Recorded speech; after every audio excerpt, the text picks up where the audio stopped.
قال مالك: أخبرني زيد بن أسلم أن عطاء بن يسار أخبره أن أبا سعيد الخدري أخبره أنه سمع رسول الله صلى الله عليه وسلم يقول: إذا أسلم العبد فحسن إسلامه يكفر الله عنه كل سيئة كان زلفها، وكان بعد ذلك القصاص،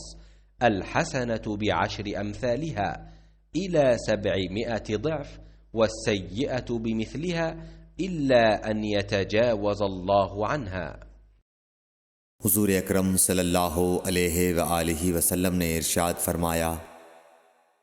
कि जब एक बंदा मुसलमान हो जाए और उसका इस्लाम उम्दा हो,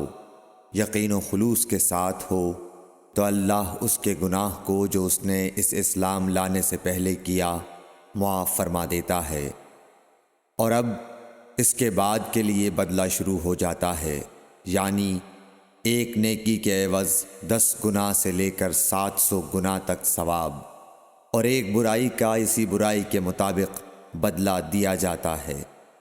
मगर ये कि अल्लाह ताला उस बुराई से भी दरगुज़र करे और उसे भी माफ़ फरमा दे, ये भी उसके लिए आसान है। सही बुखारी हदीस नंबर 41।